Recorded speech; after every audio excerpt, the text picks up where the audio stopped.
said, I don't have a room. I only have Marvel and DC. So if you're not with Marvel or DC, and you're with Dynamite or, you know, a smaller independent, I'm not carrying it until people ask me for it, because I have to watch my inventory. See, so there's a lot of things that are still going on with channels of distribution. You know, that, and I didn't mean to get off on this whole, I'm not even talking about literature, I'm talking all this, you know, philosophical stuff, but this is what is going on. And this is why we really, really need the support. The black authors, I'm telling you, like, genres will dry up and go away. When this, I need to show you this. Let me see if I can find book 1 and book 2. The Awakening. You have the Awakening up there. If not, that's okay. But the second book was about this thick, right? If you took book 1 and book 2 in the series, it was this thick. See how fat the third one is? The first book in the series was this thick. The publisher told me, straight to my face, Leslie, I don't know if black vampires are going to fly. We don't know if multicultural vampires are going to fly. So we'll tell you what we're going to do. We're going to cut that big fat book you have. You got to cut 350 pages out of it. And we're only going to give you a spine as thin as that first book I showed you. I had this much story. They were going to cut it down to this because of paperweight and shipping. And they were like, they weren't going to give that to me. So I thought, okay, how am I going to work around this? So I sat with my editor and I said, why don't, okay, you know, full story arc goes like this, you know, beginning, middle, and then the end. We cut it right in the middle, right at 12 midnight, all right? And the next book picks up at 12:01, right in the middle of some action. But it was a career risk because some people were going to get to the end of that and be like, where's the rest of the story? All right, and they bombed me on Amazon. They were like, Banks only gives you half a story for, you know, her $6.99, blah, blah, blah, blah. So they went off. But because y'all supported and people kept buying the book anyway, they released the second book. So by the time the third book came out, they stopped watching me, and that was a mistake, because the first 2 books are kind of, you know, a little on the conservative side, you know, because they were watching me. But when they were like, okay, go ahead, write whatever you want to write, that third book, it gets stupid and it gets ridiculous from there. But it goes to show you, too, how much power you have here. You have a lot of power at the register. You have a lot of power as a reader. You have a lot of power to decide what you will see in print. And it's very much like the music industry. You know, originally, you know, we had blues and jazz and then R&B and Motown sound and all that kind of stuff, and neo soul. And then when hip hop came, and I'm not dogging hip hop because the early hip hop was message music. It was inspirational. It was revolutionary. Okay, and it was a brand new. I mean, the polyrhythms, the brothers were wordsmiths. It was just, it was real creative. And then all of a sudden, other folks got a hold of it and packaged it and corporatized it, and next thing you know, it became very misogynistic and very negative and very detrimental to the community.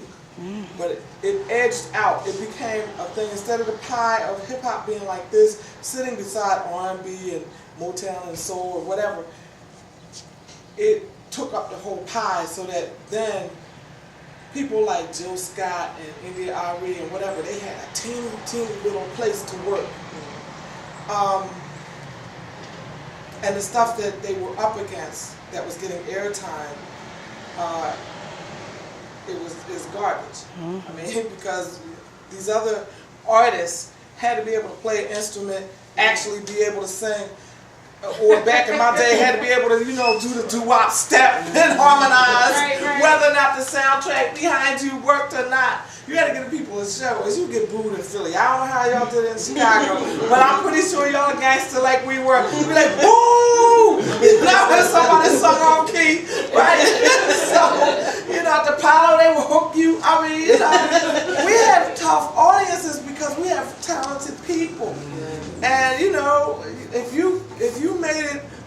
the corner doo-wopping, you had to be better than everybody else's corner.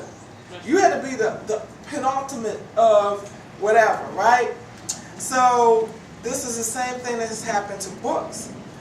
You started off and you had Octavia Butler out there, and you had all these different people, and you know, and the diaspora of writing was wide. And then all of a sudden, you had seminal works like The Coldest Winter Ever. That was like street fiction that came in the next wave. Donald Williams being first wave, but second wave, and Soul on Ice and all that kind of stuff was first wave. But in the new era, you had seminal works just like you had seminal hip hop. Mm-hmm. You know, and she set the Olympic bar. I mean, wow, what a literary piece. And then everything else started flooding into the market. And it was not the same.